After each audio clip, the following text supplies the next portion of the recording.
सह वीर्यं करवावहे तेजस्विनावधीतमस्तु मा विद्विषावहे। ओम शांति शांति शांति। हरि ओम श्री गुरुभ्यो नमः। हरि ओम। ओम नमो ब्रह्मादिभ्यो ब्रह्म विद्या संप्रदाय कर्तृभ्यो वंश ऋषिभ्यो महद्भ्यो नमो गुरुभ्यः। सर्वोपप्लवरहित प्रज्ञान घनः प्रत्यगर्थो ब्रह्मैवाहमस्मि। हरिः ओम्। ॐ शं नो मित्रः शं वरुणः शं नो भवत्तुर्यमां शं न इन्द्रो बृहस्पतिः शं नो विष्णुरुक्रमः। नमो ब्रह्मणे नमस्ते वायो त्वमेव प्रत्यक्षं ब्रह्मासि त्वामेव प्रत्यक्षं ब्रह्म वदिष्यामि ऋतं वदिष्यामि सत्यं वदिष्यामि तन्मामवदु तद् वक्तारमवदु अवदु मां अवदु वक्तारम्। ओम शांति शांति शांति। എല്ലാവർക്കും സാദര പ്രണാമം. നമ്മള് കൃഷ്ണ യജുർവേദീയ തൈത്തിരീയ ഉപനിഷത്ത് പഠനം ആരംഭിച്ചിരുന്നു. കൃഷ്ണ യജുർവേദത്തിന് 2 ശാന്തി പാഠങ്ങളാണ് ഉള്ളത്. ഒന്ന് ശംനോ മിത്ര ശം വരുണഃ എന്ന ശാന്തി പാഠം, മറ്റൊന്ന് സഹനാവവതു സഹനോ ഭുനക്തു എന്നുള്ള ശാന്തി പാഠം. അത് കൃഷ്ണ യജുർവേദത്തിനുള്ള 2 ശാന്തി പാഠം. അതുപോലെ തന്നെ മറ്റൊരു യജുർവേദ ശാഖയാണ് ശുക്ല യജുർവേദം. അതിന്റെ ശാന്തി പാഠമാണ് ഓം പൂർണ്ണമദ പൂർണ്ണമിദം പൂർണ്ണാത് പൂർണ്ണമുദച്ഛതേ എന്നുള്ള ശാന്തി. യജുർവേദത്തിന് 2 ശാഖകൾ, ഒന്ന് കൃഷ്ണ യജുർവേദം മറ്റൊന്ന് ശുക്ല യജുർവേദം. ആകെ 3 ശാന്തി പാഠങ്ങളാണുള്ളത്. അങ്ങനെ നമ്മൾ തൈത്തിരീയ ഉപനിഷത്ത് കൃഷ്ണ യജുർവേദ ശാഖയിൽപ്പെട്ടതാണ്. അതിലെ തൈത്തിരീയ ഉപനിഷത്ത് ഭാഗത്ത് 3 അധ്യായങ്ങളായിട്ടാണ് ഉപനിഷത്തുള്ളത്. അതിൽ നമ്മൾ പ്രഥമ അധ്യായം കണ്ടിരുന്നു. ശിക്ഷാവല്ലി എന്നാണ് ഈ അധ്യായത്തിന്റെ പേര്. ശിക്ഷാം വ്യാഖ്യാസ്യാമഹ എന്ന് പറഞ്ഞ് തുടങ്ങുകയാണ് ഉപനിഷത്ത്, അധ്യായം 1. അതുകൊണ്ട് ശിക്ഷാവല്ലി എന്നായിരുന്നു ആ അധ്യായത്തിന്റെ പേര്, അല്ലെ? കൃഷ്ണ യജുർവേദത്തിന്റെ ആചാര്യൻ യാജ്ഞവൽക്യ മഹർഷി, അദ്ദേഹത്തിനെ പ്രണമിച്ചുകൊണ്ട് നമ്മൾക്ക് പുതിയൊരു അധ്യായത്തിലേക്ക് പ്രവേശിക്കാം. അതിനു മുമ്പ് നമ്മള് പ്രഥമ ശിക്ഷാവല്ലിയിൽ പഠിച്ച കാര്യങ്ങൾ ഒന്നുകൂടെ പെട്ടെന്നൊന്ന് റിവിഷൻ നടത്താം. സിംഹാവലോകനം എന്നാണ് ഇതിന് പറയുന്ന പേര്. അതായത് സിംഹം എങ്ങനെയാ കാട്ടിക്കൂടെ നടക്കുക എന്ന് വെച്ചാല്, കുറച്ച് നടന്നു കഴിയുമ്പോൾ തിരിഞ്ഞൊന്ന് പുറകോട്ട് നോക്കും, അല്ലെ? തനിക്ക്, അല്ലെ? സിംഹം കാട്ടിലെ രാജാവാണ്, അല്ലെ? അപ്പൊ തന്റെ പുറകിൽ ആരെങ്കിലും ഉണ്ടോ, ശത്രുക്കളുണ്ടോ, അല്ലെ? എന്തെങ്കിലും അപകടമുണ്ടോ? എപ്പോഴും സിംഹം വളരെ അലേർട്ടായിരിക്കും, പുറകോട്ട് തിരിഞ്ഞു നോക്കിക്കൊണ്ടേയിരിക്കും.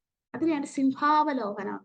അങ്ങനെ ആയിരിക്കണം ഒരു സാധകൻ. അതായത് എപ്പോഴും പുറകോട്ട് തിരിഞ്ഞു നോക്കണം. അതായത് പുറകോട്ട് തിരിഞ്ഞു നോക്കുക എന്ന് വെച്ചാൽ പഠിച്ച കാര്യങ്ങൾ എപ്പോഴും എന്താണ്, സ്വാധ്യായം ചെയ്തുകൊണ്ടേയിരിക്കണം, അല്ലെ? റിവിഷൻ നടത്തിക്കൊണ്ടേയിരിക്കണം. അല്ലെങ്കിൽ എന്താണ്, നമ്മൾ വന്ന വഴി മറന്നു, അല്ലെ? സിംഹം പുറകോട്ട് തിരിഞ്ഞു നോക്കുമ്പോ എന്താ, താൻ ഏത് വഴിയാ വന്നത്, അല്ലെ? തന്റെ പുറകിൽ ആരെങ്കിലും അപകടം എന്തെങ്കിലും ഉണ്ടോ, ഇതൊക്കെ മനസ്സിലാക്കാൻ സാധിക്കും. അതുപോലെ തന്നെ നാമാകുന്ന സാധകരും പഠന കാലഘട്ടത്തിൽ എപ്പോഴും സിംഹാവലോകനം നടത്തണമെന്നാ പറയുന്നത് ശാസ്ത്രം. കാരണം എന്താ, നമ്മൾ കടന്നു വന്ന വഴികളെ കുറിച്ച് ഓർക്കാം, പഠിച്ച പാഠങ്ങള് നമുക്ക് ഇടയ്ക്കിടയ്ക്ക് ഓർമ്മയിൽ വരുത്താൻ വേണ്ടിയാണ് സിംഹാവലോകനം നടത്തുന്നത്. ആ പേര് പുതുമയുള്ളവർ പരിചയക്കുറവേ കാണിക്കരുത്. അതിന്റെ അർത്ഥം റിവിഷൻ എന്ന് മാത്രമേ ഉള്ളൂ, അല്ലേ? അപ്പോൾ നമുക്ക് പ്രഥമ ശിക്ഷാവല്ലി സിംഹാവലോകനം നടത്താം. അതായത് അനുഭാഗം 1 കൃഷ്ണ യജുർവേദീയ 1ാമത്തെ ശാന്തിപാഠമായ ശംനോ മിത്ര, അല്ലെ? എല്ലാ ദേവതകളുടെയും പരമാത്മാവിന്റെയും അനുഗ്രഹത്തിനായി ശിഷ്യനും ഗുരുവും കൂടെ ചേർന്ന് പ്രാർത്ഥിക്കുന്ന പ്രാർത്ഥനയാണ് ശംനോ മിത്ര ശം വരുണ എന്നുള്ള പ്രാർത്ഥന. എല്ലാ ദേവതകളും എൻ്റെ ശരീര ആരോഗ്യത്തിനെ സംരക്ഷിക്കണം, ദേവതകളെല്ലാം അവയുടെ ഇന്ദ്രിയങ്ങളിൽ ഇരുന്നു കൊണ്ട് അവയുടെ ധർമ്മം യഥാവിധി നടത്തിയാൽ മാത്രമേ എനിക്ക് പഠനം പൂർത്തീകരിക്കാൻ സാധിക്കൂ. അതുപോലെ എനിക്ക് പറഞ്ഞു തരുന്ന വക്താവിനും ആരോഗ്യം ഉണ്ടാകണം. അങ്ങനെ ശ്രവണ സാധന തുടരണം എന്നുള്ള പ്രാർത്ഥന. അങ്ങനെ പരമാത്മ സാക്ഷാത്കാരത്തിലേക്ക് ഉയരാൻ സാധിക്കണേ എന്നുള്ള പ്രാർത്ഥനയായിരുന്നു അനുവാകം 1. പിന്നെ നമ്മൾ കണ്ടിരുന്നു ശിക്ഷാശാസ്ത്രത്തിനെ വളരെ ചെറുതായിട്ട് യാജ്ഞവൽക്യ മഹർഷി പറഞ്ഞു തന്നു. അതിനുശേഷം 3 മുതൽ 6 വരെയുള്ള അനുഭാഗം ഉപാസനയാണ്. ഒന്നാമത്തെ ഉപാസന മഹാസംഹിത അല്ലെങ്കിൽ സംഹിതോപാസന എന്ന് പറയാം ഇതിന്.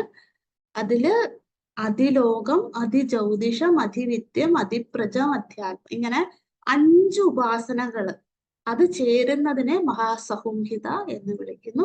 അതായത് എന്ത് കണ്ടാലും, പ്രകൃതിയില് ഏത് ചരാചരങ്ങളെ കണ്ടാലും, വേദം കണ്ടാലും, മാതാപിതാക്കന്മാരെ കണ്ടാലും, ലോകങ്ങളെ കുറിച്ച് ഓർത്താലും, അന്തരീക്ഷം കണ്ടാല്, അല്ലെ, പഞ്ചമഹാഭൂതങ്ങളെ കണ്ടാൽ, ഇന്ദ്രിയങ്ങളെ കണ്ട്, ഇവയൊക്കെ എന്താണ്? ഈശ്വര സൃഷ്ടിയാണ്. ഇവയിലെല്ലാം ചൈതന്യം വ്യാപിച്ചിരിക്കുന്നു എന്ന് ഓർമ്മപ്പെടുത്തുകയായിരുന്നു മഹാസംഹിത എന്ന പേരായ ഉപാസന. അത് സകാമമായി ചെയ്താൽ സകാമ ഫലം, നിഷ്കാമമായി ചെയ്താൽ ചിത്തശുദ്ധി, ജീവൻ മുക്തി, ആനന്ദ ഫലം. അത് നമ്മൾ കണ്ടു. അതിനുശേഷം എന്താ?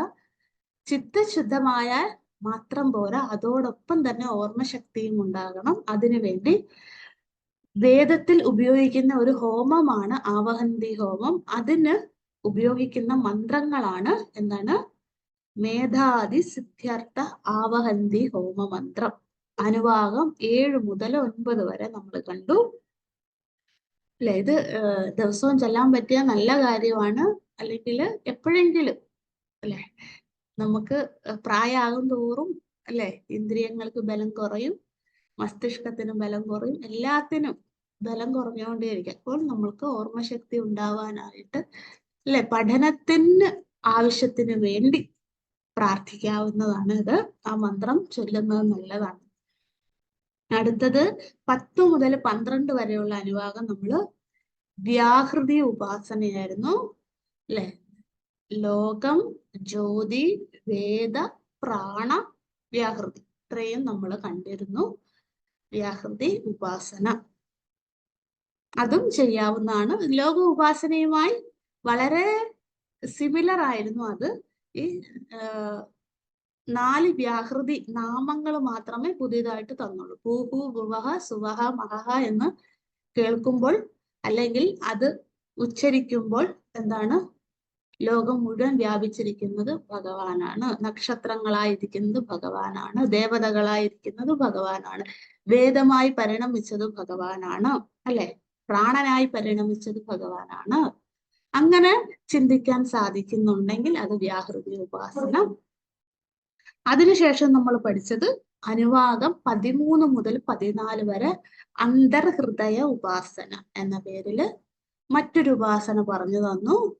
അതായത് നമ്മുടെ ഉള്ളിൽ തന്നെ ഇഷ്ടദേവതയെ പ്രതിഷ്ഠിച്ചുകൊണ്ട് ഇഷ്ടദേവതയോട് സംവദിക്കുക, സുഖദുഃഖങ്ങൾ പങ്കിടുക, പുറമേ അന്വേഷിക്കുക, പുറമേ മറ്റു ആരുമായി കൂട്ടുകൂടുന്നത്, അങ്ങനെ കൂട്ടുകൂടാൻ ആളില്ലെങ്കിൽ ഇല്ല, അല്ലെങ്കിൽ പുറമേ ഉപാസിക്കാനുള്ള സാഹചര്യം ഇല്ലാത്തവർക്ക് വേണ്ടി ഉള്ളിൽ തന്നെ ഈശ്വരനെ കാണൂ. ആ എൻ്റെ ഉള്ളിൽ പ്രകാശിക്കുന്ന അതേ ചൈതന്യം തന്നെയാണ് ലോകം മുഴുവൻ പ്രകാശിക്കുന്നത് എന്നുള്ള ഉത്തരത്തിലേക്ക് ഈ ഉപാസന നമ്മളെ നയിക്കും. അതായിരുന്നു അന്തർഹൃദയ ഉപാസന. അതിനുശേഷം പാങ്ക ഉപാസന. ഏതെങ്കിലും 5 വസ്തുക്കളെ, 5 പദാർത്ഥങ്ങളെ നമ്മൾ ഉപാസിക്കും, അല്ലെ. അങ്ങനെ അങ്ങനെ നമ്മളുടെ ബുദ്ധി വളർന്ന് വളർന്ന് എല്ലാത്തിനും ഈശ്വരനെ കാണാനുള്ള കഴിവ് സിദ്ധിക്കും പാങ്ക ഉപാസന കൊണ്ട് എന്ന് പറഞ്ഞ് നമ്മൾ അനുവാകം 15 പാങ്ക ഉപാസന കണ്ടു. അടുത്തത് അനുവാകം 16 പ്രണവ ഉപാസന. നമ്മൾ ഈ ചൊല്ലുന്ന മന്ത്രങ്ങളും നമ്മൾ കേൾക്കുന്ന മന്ത്രങ്ങളും അല്ലെങ്കിൽ ചെയ്യുന്ന ഉപാസനയും ഒക്കെ വേദത്തിൽ നിന്നാണ്. വേദം എവിടെ നിന്ന് ആരംഭിച്ചു? പരമാത്മാവിൽ നിന്ന്, അല്ലെ. പരമാത്മാവിന്റെ മറ്റൊരു പേരാണ് ഓംകാരം അല്ലെങ്കിൽ പ്രണവം, അല്ലെ. ആദിമ ബീജാക്ഷര മന്ത്രമാണ് ഓം എന്നത്. അല്ലെ? ആ ഓം എന്നുള്ള ശബ്ദത്തിൽ നിന്നാണ് എല്ലാ വാക്കുകളും ഉണ്ടായിരിക്കുന്നത്. അതുകൊണ്ട് ആ ഒറിജിൻ എവിടെയാണോ അത് തേടിപ്പോകൂ, അതിനെ ഉപാസിക്കൂ. അല്ലെ? ഓം എന്ന് ഉച്ചരിക്കാൻ സാധിച്ചാൽ അത്, അല്ലെങ്കിൽ ഞാൻ എന്തെങ്കിലും എൻ്റെ തൊണ്ടയിൽ നിന്നും പറയുന്നുണ്ടെങ്കിൽ അതിലൊക്കെ ഓംകാരം അടങ്ങിയിരിക്കും. അല്ലെ? ആ ഊ മൂ എന്നാണ് ഓംകാരത്തിന്റെ ഉത്പത്തി. അതായത് ഈ മൂന്ന് ആ ഊ മൂ മൂന്ന് അക്ഷരങ്ങൾ ചേരുമ്പോഴാണ് ഓം എന്ന് പറയാൻ സാധിക്കും. നമ്മൾ സംസാരിക്കുമ്പോൾ ആയോ ഊവോ മൂവോ എപ്പോഴും ഇത് ഏതെങ്കിലും ഒക്കെ കാണും, ഈ ത്രിമൂർത്തികൾ. അല്ലെ? അപ്പൊ അവരുടെ സഹായം കൊണ്ടാണ് ഞാൻ സംസാരിക്കുന്നത്. ഭഗവാൻ എന്നിൽ ഓംകാരമായി എന്റെ കണ്ഠത്തിൽ നിറഞ്ഞു നിൽക്കുന്നതുകൊണ്ടാണ് എനിക്ക് സംസാരിക്കാനുള്ള കഴിവ് പോലും ഈശ്വരൻ തന്നെ. അത് സ്വന്തം നമ്മുടെ കഴിവല്ല. അങ്ങനെ ചിന്തിച്ചാൽ അത് പ്രണവ ഉപാസനയായി. അല്ലേ? വളരെ സിമ്പിളാണ് ഇതൊക്കെ. എപ്പോഴെങ്കിലും ഒക്കെ ഓർത്താൽ മതി. എനിക്ക് പാടാൻ സാധിക്കുന്നു, അല്ലെ? എനിക്ക് സംസാരിക്കാൻ സാധിക്കുന്നു, കഥ പറയാൻ സാധിക്കുന്നു, അല്ലെ? മന്ത്രം ജപിക്കാൻ സാധിക്കുന്നു. ഇതൊക്കെ ഒന്ന് ആലോചിച്ച് നോക്കി. നമുക്ക് സംസാരശേഷി നഷ്ടപ്പെട്ടാൽ വളരെ ദുഃഖമാണ്. അപ്പോൾ ഭഗവാനെ എനിക്ക് സംസാരിക്കാൻ കഴിവ് തന്നിരിക്കും. ഞാൻ സംസാരിക്കുന്ന എല്ലാ വാക്കും ഓംകാരത്തിൽ നിന്നാണ്. അല്ല, എല്ലാ അക്ഷരവും തുടങ്ങിയത് ഓംകാരത്തിൽ നിന്നാണ്. അതുകൊണ്ട് അത് ഓർത്താൽ അത് പ്രണവ ഉപാസനയായി. പിന്നെ നമ്മൾ അനുവാകം 17 സ്വാധ്യായ പ്രശംസ അത് കണ്ടിരുന്നു. സ്വാധ്യായത്തിന്റെ പ്രാധാന്യം പറഞ്ഞു തരികയായിരുന്നു. അല്ലെ? നമ്മൾ പഠിച്ചത് മറക്കുകയേ ചെയ്യരുത്, അതോടൊപ്പം ജീവിക്കണം എന്ന് മനസ്സിലാക്കി തരികയായിരുന്നു. ഉപാസന മാത്രം പോരാ, ഉപാസന ചിത്തശുദ്ധിയിലേക്ക് നയിക്കുകയുള്ളൂ. ചിത്തശുദ്ധിയിൽ നിന്നും അടുത്ത പടി പഠനമാണ്. അപ്പോൾ അതുകൊണ്ട് ശ്രവണം മനനം ഇത് എപ്പോഴും തുടർന്നുകൊണ്ടേയിരിക്കണം. അത് പഠിപ്പിച്ചു തരികയായിരുന്നു സ്വാധ്യായ പ്രശംസ എന്ന് പറഞ്ഞ അനുവാകം 17. അടുത്തത് അനുവാകം 18 നമ്മൾ കണ്ടു.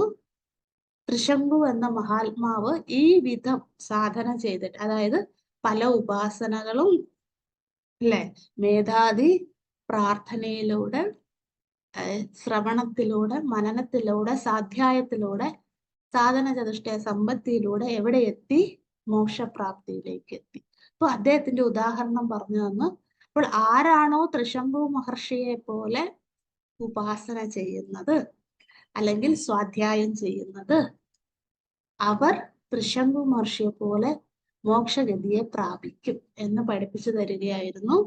അനുവാകം 18 ബ്രഹ്മജ്ഞാന പ്രകാശക മന്ത്രം എന്നായിരുന്നു ആ അനുവാകത്തിന്റെ പേര്. അതിനുശേഷം എന്താ, ഇത്രയും എനിക്ക് പറയാനുള്ളൂ. നിങ്ങൾ ഇനിയും നിങ്ങൾക്ക് ഗൃഹസ്ഥാശ്രമം സ്വീകരിക്കുക അല്ലെങ്കിൽ സന്യാസാശ്രമം സ്വീകരിക്കാം എന്ന് പറഞ്ഞിട്ട് നിങ്ങൾ തിരഞ്ഞെടുത്തോളൂ എന്ന്. അപ്പൊ കുറച്ചു പേരെന്ത് ചെയ്തു?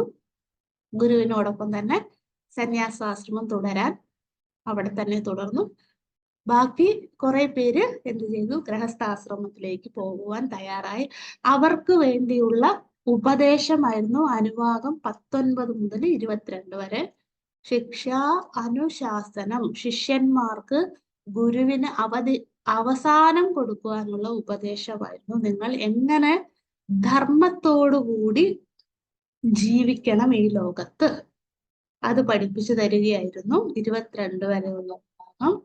ഇത് കേട്ടതോടുകൂടി ഗൃഹസ്ഥാശ്രമത്തിലേക്ക് പ്രവേശിക്കാൻ പോകുന്ന ശിഷ്യന്മാർക്ക് വളരെ സന്തോഷമായി, കൃതജ്ഞതയായി. അപ്പൊ ഗുരുവിനോടുള്ള ആ കൃതജ്ഞതയും നന്ദിയും പ്രകാശിപ്പിക്കുവാനായി ഗുരുവിന്റെ ഉപദേശത്തിന് ശേഷം ശിഷ്യന്മാര് ഉത്തരശാന്തി പാഠം ചൊല്ലി. ഭഗവാനെ, ഗുരുനാഥ, അങ്ങ് തന്നെയാണ് ഞങ്ങൾക്ക് പ്രത്യക്ഷമായ ഈശ്വരൻ.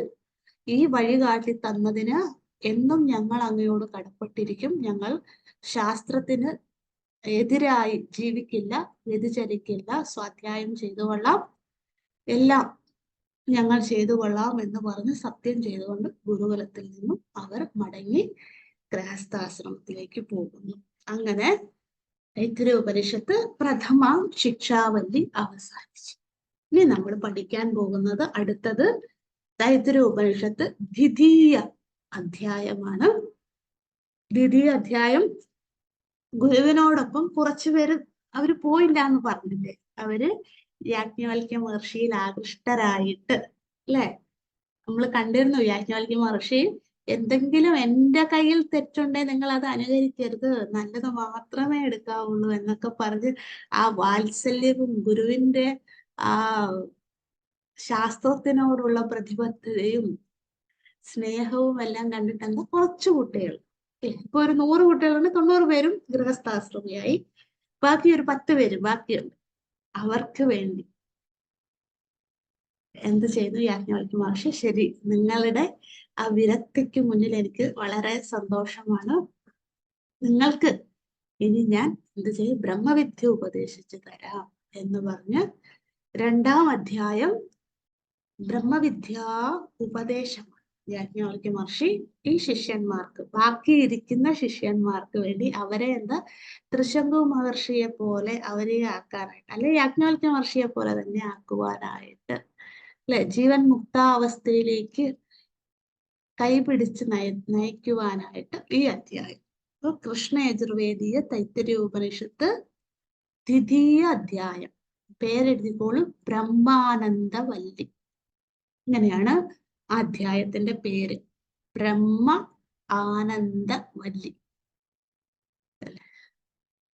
അതിന്റെ ശാന്തിപാഠം. എന്തുകൊണ്ട് ആ പേര് വരാൻ, ബ്രഹ്മാനന്ദവല്ലി എന്ന പേര് വരാൻ കാരണം, ഓ ബ്രഹ്മവിദാപ്നോതി പരം, ബ്രഹ്മ എന്നാണ് തുടങ്ങുന്നത്, അതുകൊണ്ട് ബ്രഹ്മവല്ലി എന്നും പറയും. ആനന്ദവല്ലി എന്ന് വെച്ചാല് പരമാത്മാവിനെ, ആ ആനന്ദ സ്വരൂപനെ അടയുവാൻ ഈ വല്ലി പഠിച്ചാൽ മതി. വല്ലി എന്ന് വെച്ചാൽ അധ്യായം. ഈ അധ്യായത്തിലൂടെ ആര് ശ്രദ്ധയോടുകൂടി ശ്രവിക്കുന്നുവോ, ആര് ശ്രദ്ധയോടുകൂടി അതിനെ സ്വാധ്യായം ചെയ്യുന്നുവോ, അവർ എന്ത് ചെയ്യും? അവർ ആ ബ്രഹ്മ ആനന്ദത്തിനെ നുകരാൻ അവർക്ക് ഈ ഒരു മരുന്ന്, ആ ഔഷധം നമ്മൾക്ക് പകർന്നു തരികയാണ് യാജ്ഞവൽക്യ മഹർഷി ചെയ്യുന്നത്. അപ്പോൾ അത് നുകരുവാൻ നമ്മൾക്ക് തയ്യാറാകാം. വീണ്ടും യാജ്ഞവൽക്യ മഹർഷിയുടെ പാദങ്ങളിൽ നമസ്കരിക്കാം. കാരണം എന്താണ്? നമ്മൾ ഇരുന്നല്ലോ ഗുരുവിന്റെ ഇനിയുള്ള വാക്കുകൾ ശ്രവിക്കാനായി നമ്മൾ ഇരിക്കുന്നല്ലോ. അതുകൊണ്ടാണല്ലോ നമ്മൾ 2-ാം അധ്യായത്തിൽ എത്തിയത്. അതുകൊണ്ട് നമുക്ക് വീണ്ടും ആ ഗുരുപസത്തി നമ്മൾ നടത്തിയതാണ്, പക്ഷെ വീണ്ടും പ്രണമിച്ചുകൊണ്ട് ആരംഭിക്കാം. 2ാ ബ്രഹ്മാനന്ദവല്ലി. അതിന്റെ ശാന്തി പാഠം സഹനാവവതുവാണ്. കാരണം കൃഷ്ണ യജുർവേദത്തിന് 2 ശാന്തി പാഠം, ഒന്ന് ശംനോമിത്ര, മറ്റൊന്ന് സഹനാവ. ഈ 2 ശാന്തി പാഠം ഉള്ളത് കൊണ്ടാണ് ഈ അധ്യായം എത്തിയപ്പോൾ 2-ാമത്തെ ശാന്തി പാഠമായ സഹനാവവത് പറയുന്നത് ആദ്യത്തെ ശാന്തി പാഠമായ ശംനോമിത്ര 1-ാം അധ്യായത്തിൽ പറഞ്ഞു. അപ്പൊ ഈ 2 ശാന്തി പാഠം ഉള്ളു. ഇത് കൃഷ്ണ യജുർവേദത്തിനേ ഉള്ളൂ അങ്ങനെ. പിന്നെ മറ്റുള്ളതിനൊക്കെ അത്രയില്ല, എല്ലാത്തിനും ഒരു ശാന്തി പാഠമാണ് ഉള്ളത്. അപ്പോൾ 2-ാമത്തെ ശാന്തി പാഠവും കൂടെ നമ്മൾ ചൊല്ലണം. നമ്മൾ എന്നും ചൊല്ലുന്നുണ്ട്, തുടങ്ങുമ്പോഴേ സഹനാവധു ആണല്ലോ, പക്ഷെ നമ്മൾ അതും കൂടെ അറിയണം. അതിനു വേണ്ടി എന്താ 2-ാം അധ്യായം എത്തിയപ്പോൾ മറ്റൊരു ശാന്തി പാഠമായ സഹനാവധും കൂടെ ഇവിടെ പറഞ്ഞു തരും. അപ്പൊ നമ്മൾ ഇനിയുള്ള ക്ലാസ്സുകളിൽ ഇതെല്ലാം ചൊല്ലും, സഹനാവധു ചൊല്ലും, പിന്നെ ശംനോമിത്രയും ചൊല്ലും, മറ്റ് നമ്മൾ ചൊല്ലുന്ന മന്ത്രം ഇല്ലേ, അതായത് എല്ലാ വംശ പരമ്പരകൾക്കുമുള്ള നമസ്കാരമാണ് അല്ലെ. അത് നമ്മുടെ കുലം, ഗോത്രം അല്ലെ, നമ്മളുടെ പൂർവികരുടെ എല്ലാം ഇപ്പോഴാണല്ലോ, ഒരു 100 വർഷം മുമ്പൊക്കെ നമ്മുടെ പിതാമഹൻ, ആ ജീനാണല്ലോ നമ്മൾ തുടരുന്നത് അല്ലെ. ആ പിതാമഹന്മാർക്ക്, അവരുടെ വംശ പരമ്പരകൾക്ക്, പിന്നെ മഹാത്മാക്കളുടെ ഒക്കെ വംശ പരമ്പരകൾക്ക് അല്ലെ, അവരെയൊക്കെ പ്രണമിക്കുകയാണ് നമ്മൾ ചെയ്യുന്നത്. ആ ഒറ്റ ശാന്തിപാഠത്തിൽ എല്ലാ നമസ്കാരവും ഉണ്ട്. ഒരുപാട് ചൊല്ലാൻ നമ്മൾ എന്താണ്, സമയം ലാഭിക്കുകയാണ്. സമയമുള്ളപ്പോൾ നമ്മൾ എല്ലാം കൂടെ ചൊല്ലും. ക്ലാസ്സിന്റെ സമയം 40 മിനിറ്റ് 45 മിനിറ്റ് ഉള്ളത് കൊണ്ട് അല്ലെ, നമ്മള് ഈ 3 ശാന്തിപാഠേ ചൊല്ലുന്നുള്ളൂ. ബാക്കി ആ ശാന്തിപാഠത്തിൽ നമ്മുടെ ഭാവാത്മകമാണ് ഇതൊക്കെ. അതായത് നമ്മുടെ മനസ്സിന്റെ ഭാവന എന്താണ്, ആ ശാന്തിപാഠത്തിലൂടെ വേദത്തിനെ നമസ്കരിക്കുന്നു, വേദാചാര്യനെ നമസ്കരിക്കുന്നു, ഋഷി പരമ്പരയെ നമസ്കരിക്കുന്നു, വംശപരമ്പരയെ നമസ്കരിക്കുന്നു അല്ലെ, സന്യാസ പരമ്പരയെ നമസ്കരിക്കുന്നു, ഗുരു പരമ്പരയെ നമസ്കരിക്കുന്നു, എല്ലാ ആചാര്യന്മാരെയും നമ്മൾ, അല്ലെ, മഹത് ആചാര്യന്മാർ, എല്ലാ ആചാര്യന്മാരെയും അല്ല, മഹാത്മാക്കളായിട്ടുള്ള ആചാര്യൻ, അല്ലെ, അല്ലാത്തവര് ഉണ്ട്, അല്ലെ, ലോകം അങ്ങനെയാണ്, രണ്ടു തരം ഉണ്ട്. അതുകൊണ്ട് നമ്മൾ എന്താണ്, ആ ശ്രേഷ്ഠമായ എല്ലാ സന്തു മഹാത്മാക്കളെയും നമസ്കരിക്കുകയാണ് ചെയ്യുന്നത്. പിന്നെ ഏത് വേദമാണോ നമ്മൾ പഠിക്കുന്നത് ആ വേദാചാര്യൻ, ആ വേദശാന്തി പാഠത്തിൽ ചൊല്ലണം, അതാണ് നിയമം. അതുകൊണ്ട് നമ്മൾ അത് ചൊല്ലി, ഈ ശാന്തിപാഠം എല്ലാവർക്കും അറിയാം, അല്ലെ, അതുകൊണ്ട് ഒരുമിച്ച് ഒന്നുകൂടെ ചൊല്ലാം. ഓം സഹനാവവതു സഹനൗ ഭുനക്തു സഹ വീര്യം കരവാവഹേ തേജസ്വിനാമതീതമസ്തു മാ വിദ്വിഷാവഹേ. ഓം ശാന്തി ശാന്തി ശാന്തി. യാജ്ഞവൽക്യ മഹർഷിയുടെ ചുറ്റും കുറച്ചു കുട്ടികൾ ഇരിപ്പുണ്ട്. അവരും യാജ്ഞവൽക്യ മഹർഷിയും കൂടെ ചേർന്ന് ചൊല്ലുകയാണ് ഈ ശാന്തിപാഠം, അല്ലെ. എന്താണ് കൃഷ്ണ യജുർവേദത്തിലെ രണ്ടാമത്തെ ശാന്തിപാഠമായ സഹനാവതുവിന്റെ അർത്ഥം നമുക്ക് നോക്കാം. ഓം, ഓം എന്ന് ആ മംഗള ശബ്ദത്തോടു കൂടി ആരംഭിച്ചു, അല്ലെ. ഏതൊരു ശാന്തിപാഠം ആരംഭിക്കുന്ന അങ്ങനെ തന്നെ. യാജ്ഞവൽക്യ മഹർഷിയും ആ സമ്പ്രദായം തന്നെ തുടരുന്നു. ഓം സഹനാവവതു, അല്ലെ, സഹ ഗുരുഹു, അല്ലെ, അല്ലെങ്കിൽ പരമേശ്വരൻ. ന ആവവതു, സ ഹ, രണ്ട് വാക്കുണ്ട്, അല്ലെ. സ എന്ന് വെച്ചാൽ ഗുരുനാഥൻ അല്ലെങ്കിൽ പരമാത്മാവ്. ഹ എന്ന് വെച്ചാൽ നിശ്ചയേന എന്നാണ് അർത്ഥം. സഹ അതായത് ഗുരുവും നമ്മളും ശിഷ്യന്മാരും നിശ്ചയമായിട്ടും എന്താണ്, നാ എന്ന് വെച്ചാൽ നാ ദീർഘമുണ്ട്, നഹയല്ല, നാ. സഹനാ നാ എന്ന് വെച്ചാൽ ഞങ്ങളെ, അതായത് ഗുരുവിനെയും ഞങ്ങൾ ശിഷ്യന്മാരെയും എന്ന് ഒരുമിച്ച് ചൊല്ലുകയാണ്. ആവതു, ആവവതു, സഹ നാ ആവവതു. ആവവതു എന്ന് വെച്ചാൽ സംരക്ഷണം എന്നാണ് അർത്ഥം. സംരക്ഷിച്ചാലും, സംരക്ഷിക്ക വേണം. അപ്പോൾ പരമേശ്വരനോടോ ഗുരുവിനോടോ ആരോടും പ്രാർത്ഥിക്കാം. അപ്പോൾ എന്താണ് പ്രാർത്ഥന? ഞങ്ങൾ പുതിയൊരു അധ്യായം പഠിക്കാൻ പോവുകയാണ്, അല്ലെ. അധ്യയനം ചെയ്യുന്നവരെയും അധ്യാപകനെയും സംരക്ഷിക്കണമേ, അല്ലെ. ഗുരു ശിഷ്യ പരമ്പരയെ സംരക്ഷിക്കണമേ എന്നുള്ള പ്രാർത്ഥന, അല്ലെ. ആവവത്, ടു ബി പ്രൊട്ടക്ട് എന്നുള്ള അർത്ഥം, അല്ലെ. അല്ലെ, ഇവിടെ സംരക്ഷണം എന്നാല് എന്താണ് എഴുതിക്കോളൂ. നമ്മൾ പഠിച്ചിട്ടില്ല.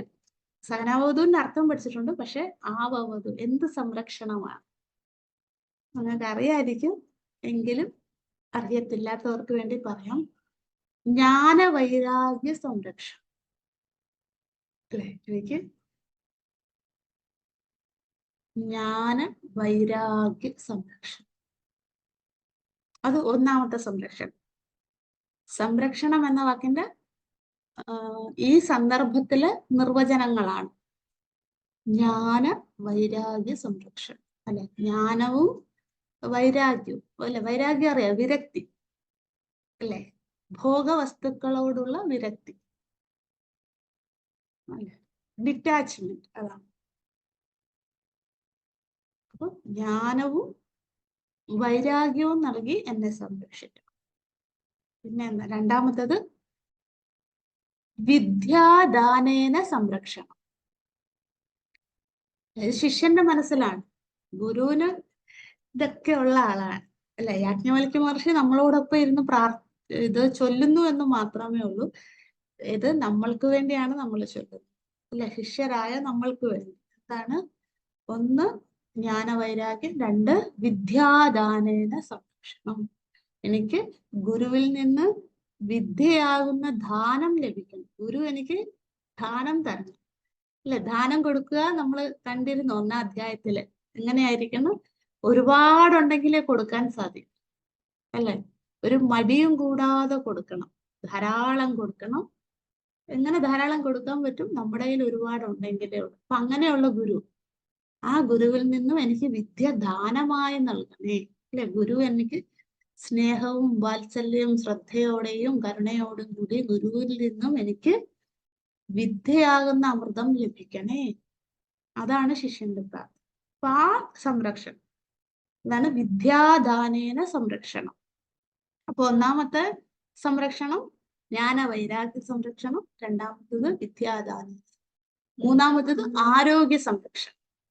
അല്ലെ, അല്ലെ, വിദ്യ ഇങ്ങനെ തരാൻ ഗുരു തയ്യാറാണ്, പക്ഷെ നമുക്കത് സ്വീകരിക്കാനുള്ള പാത്രമില്ലെങ്കിലോ, അല്ലെ, അപ്പോൾ ശരീര മന ആരോഗ്യം, ആ സംരക്ഷണം, അല്ലെ, ശരീരവും മനസ്സും പെർഫെക്റ്റ് ആയിരുന്നാലേ നമ്മൾക്കത് സ്വീകരിക്കാൻ സാധിക്കും.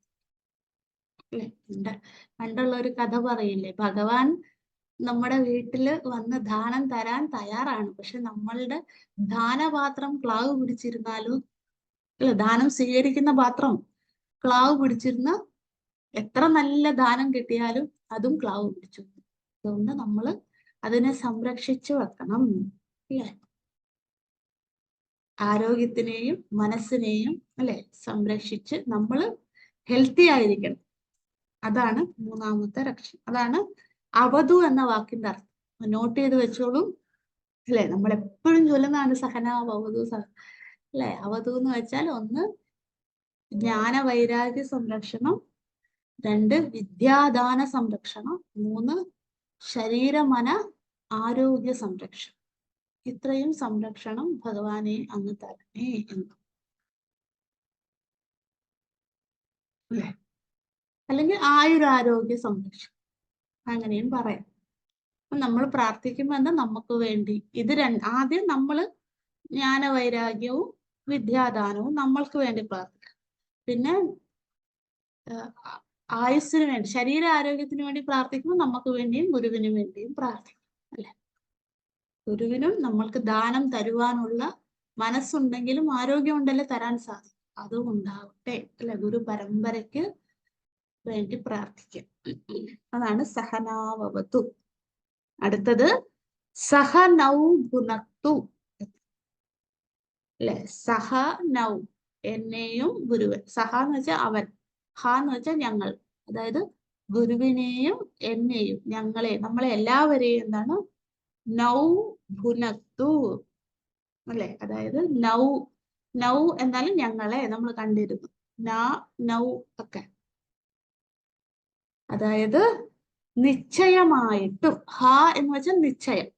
അല്ലെ, സഹ ഇതില് സാ ഗുരു, ഹ എന്ന് വെച്ചാൽ നിശ്ചയം. നിശ്ചയം എന്ന് വെച്ചാൽ ഉറപ്പായിട്ടും പൂർണ്ണമായിട്ടും. നൗ ഞങ്ങളെ, അതായത് ശിഷ്യന്മാരെയും ഗുരുവിനെയും നിശ്ചയമായിട്ടും എന്ത് ചെയ്യണം? ഭുനക്തു. ഭുനക്തു എന്ന് വെച്ചാലും സംരക്ഷിക്കട്ടെ. അതായത് ഞങ്ങളെ പരമാത്മാവ് സംരക്ഷിക്കട്ടെ. ഗുരുവിനെയും ശിഷ്യനെയും ചേർന്ന് ശിഷ്യന്മാർ ചൊല്ലുകയാണ്. നമ്മളെ എല്ലാവരെയും, ആരാണോ ബ്രഹ്മാനന്ദവല്ലി പഠിക്കാൻ പോകുന്ന അവരെ എല്ലാവരെയും എന്താണ് ഭഗവാൻ സംരക്ഷിക്കട്ടെ. അല്ലെ, ഭഗവാന്റെ വാക്കുകളാണ് നമ്മൾ ഗുരുവിലൂടെ കേൾക്കുന്നത്. അതുകൊണ്ട് ഭഗവാന്റെ അനുഗ്രഹം എപ്പോഴും ഉണ്ടാകട്ടെ. അല്ലെ, ഭുനക്തു. ഇവിടെ ഭുനക്തു എന്നാലും സംരക്ഷണം എന്നാണ് അർത്ഥം. അതിന്റെ ആന്തരാർത്ഥം, അതായത് ഇന്നർ മീനിങ്, ഇംപ്ലൈഡ് മീനിങ് എന്നൊക്കെ പറയും. അത് എഴുതിക്കോളൂ. വിദ്യാ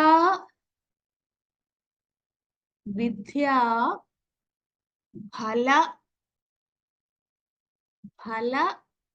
ഭോജയതു. ഭോജയതു, ഭോജനം, ഭക്ഷണത്തിന്റെ ഭോജയതു, ഭരണിയുടെ ഭോജയതു. അല്ലെ, വിദ്യാഫല ഭോജയതു, അതായത് വിദ്യയാകുന്ന ഫലത്തെ നൽകി ഞങ്ങളെ സംരക്ഷിക്കട്ടെ. അല്ലെ, വിദ്യാദാനം നമ്മൾ ഓൾറെഡി പറഞ്ഞു. അതിന്റെ തന്നെ അത് വിദ്യാദാനം ഗുരുവിനോടാണ് നമ്മൾ ആവശ്യം. രണ്ടാമത്തത് പരമേശ്വരനോട് ആവശ്യപ്പെടുകയാണ്. വിദ്യയാകുന്ന ഫലത്തെ ഞങ്ങൾക്ക് ഭോജിക്കുമാറാകും, ഞങ്ങൾക്ക് കഴിക്കുമാറാകും. നമുക്കിപ്പോ എന്ത് വിശപ്പും ദാഹവും ആഹാരത്തിനോടല്ല, എന്ന് വിദ്യയോടുള്ള അല്ലെ? വിദ്യ എത്ര കിട്ടിയാലും നമ്മുടെ വിശപ്പും ദാഹവും മാറും. അതാണ് നമ്മൾക്ക് വിഷമം, അല്ലെങ്കിൽ നമ്മളുടെ വിശപ്പ്, അത് മാറാനായിട്ട് അല്ലെ വിദ്യയാകുന്ന ഔഷധം നൽകി, ഭോജനം നൽകി നമ്മളെ സംരക്ഷിക്കണമേ ഈശ്വര. അതാണ് വിദ്യാഫല ലക്ഷണം, അല്ലെങ്കിൽ വിദ്യാഫല ഭോജയതു എന്നത് അല്ലെ. അതായത് ജ്ഞാനനിഷ്ഠ വരണം. വിദ്യാഫലം എന്ന് വെച്ചാൽ ജ്ഞാനം. ഇപ്പൊ വിദ്യാഫല ഭോജയതു എന്നുള്ള സംസ്കൃതം ഉൾക്കൊള്ളുവാൻ പ്രയാസമുള്ളവർ ഇത് എഴുതിക്കോളൂ. ജ്ഞാനനിഷ്ഠാരക്ഷണം. ഭുനക്തു എന്നുള്ള വാക്കിന്റെ അർത്ഥമാണ് ജ്ഞാന നിഷ്ഠാരക്ഷണം. വെറുതെ എനിക്ക് ജ്ഞാനം കിട്ടിയിട്ട് കാര്യമില്ല, അത് നിഷ്ഠയുള്ള ജ്ഞാനം. നിഷ്ഠ എന്ന് വെച്ചാൽ എന്താ? Firm knowledge. എന്ത് കാര്യം വന്നാലും ഞാൻ ഇത് വിട്ടു പോവില്ല. എത്ര പ്രതിസന്ധി വന്നാലും ഞാൻ ഈശ്വരനെ ഉപേക്ഷിക്കില്ല, ഗുരു പരമ്പരയെ ഞാൻ ഉപേക്ഷിക്കില്ല. ഇല്ലേ? പലരും പറയും എനിക്കിതാണല്ലോ വന്നത്, ഇത്രയൊക്കെ പഠിച്ചിട്ട് അല്ലേ, നിങ്ങളുടെ അവസ്ഥ നോക്കി പറയാറുണ്ട്. അറിവില്ലാത്തവർ പറയാറുണ്ട്.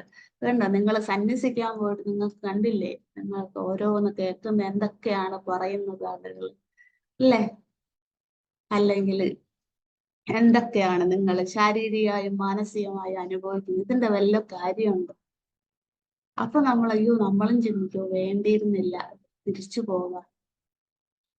അങ്ങനെ ആവരുതേ. അപ്പൊ ഈ പ്രാർത്ഥന എന്താ, നമ്മൾ ഇത് പ്രാർത്ഥിച്ചാല് അങ്ങനെ മനസ്സിലൊരു തോന്നൽ വന്നാൽ പോലും അത് ഭഗവാൻ തന്നെ മാറ്റിക്കോളും. കാരണം എന്താ? ജ്ഞാനനിഷ്ഠാരക്ഷണം. ഭഗവാനെ, എനിക്ക് എന്ത് പ്രതിസന്ധി വന്നാലും ഈ ജ്ഞാനനിഷ്ഠയിൽ നിന്നും ഞാൻ വ്യതിചലിച്ചു പോകരുതേ. ആ രക്ഷണം അല്ലയോ ഭഗവാനെ അങ്ങ് തരണം. അതാണ് സഹനവും ഗുണം.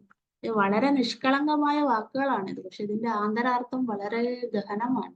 സഹനവും ഗുണത്തു.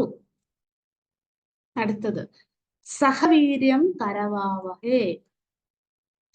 സ എന്ന് വെച്ചാൽ ഗുരുവിനും, ഹ എന്ന് വെച്ചാൽ നിശ്ചയമായിട്ടും, വീര്യം കരവാവഹേ അതായത് എനിക്കും ഗുരുവിനും, അതായത് ശിഷ്യന്മാരെല്ലാവരും കൂടെ ചേർന്നിരുന്ന് പ്രാർത്ഥിക്കുകയാണ്.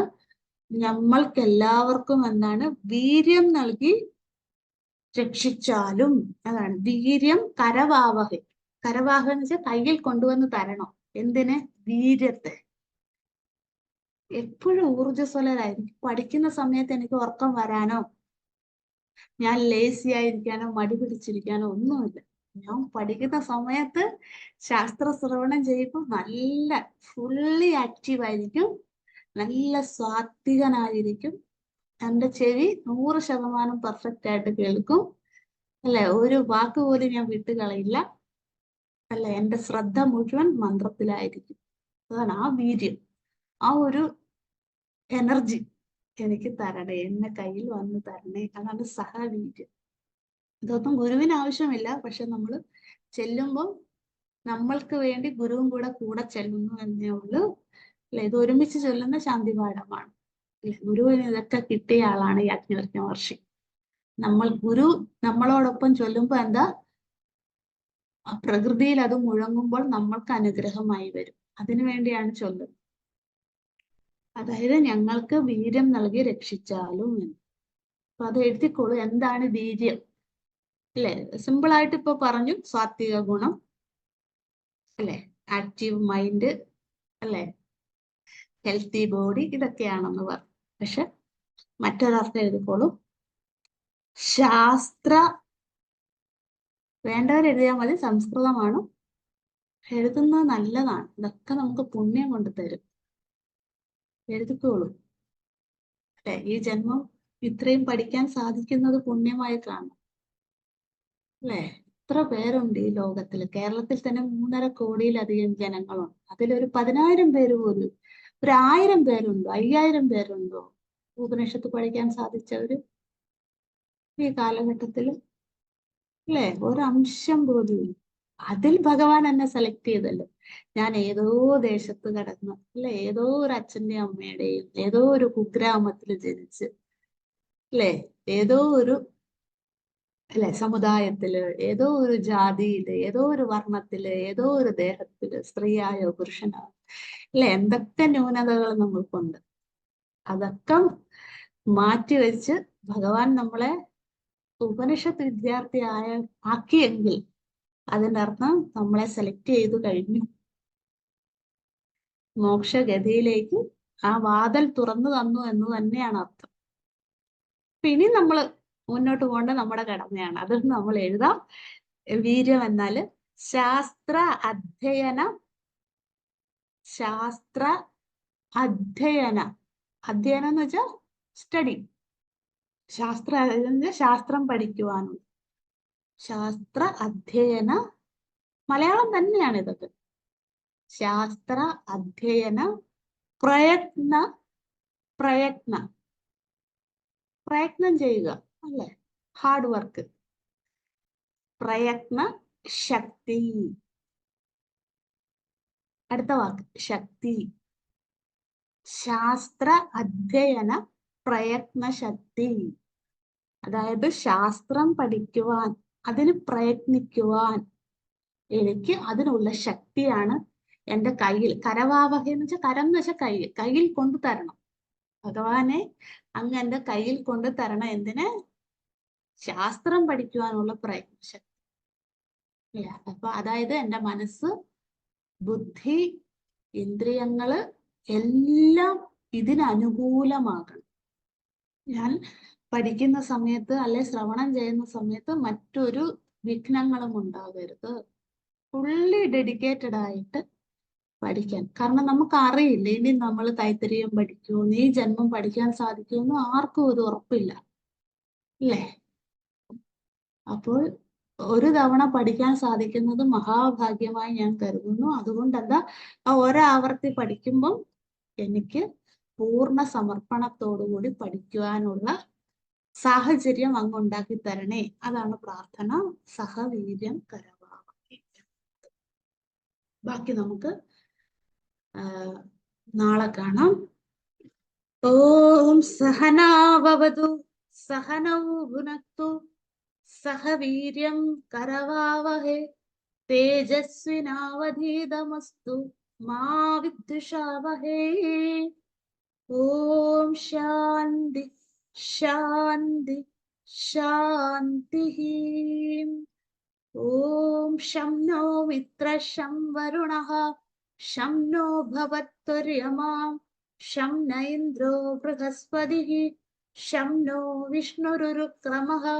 നമോ ബ്രഹ്മണേ നമസ്തേ വായോ ത്വമേവ പ്രത്യക്ഷം ബ്രഹ്മാസി ത്വാമേവ പ്രത്യക്ഷം ബ്രഹ്മ വദിഷ്യാമി ഋതം വദിഷ്യാമി സത്യം വദിഷ്യാമി തന്മാമവതു തത് വക്താരമവതു അവതു മാം അവതു വക്താരം. ഓം ശാന്തി ശാന്തി ശാന്തി. ഓം പൂർണ്ണമദ പൂർണ്ണമിദം പൂർണ്ണാത് പൂർണ്ണമുദച്യതേ പൂർണ്ണസ്യ പൂർണ്ണമാദായ പൂർണ്ണമേവ അവശിഷ്യതേ. ഓം ശാന്തി ശാന്തി ശാന്തി. ഹരി ഓം ശ്രീ ഗുരുഭ്യോ നമഃ. ഹരി ഓം.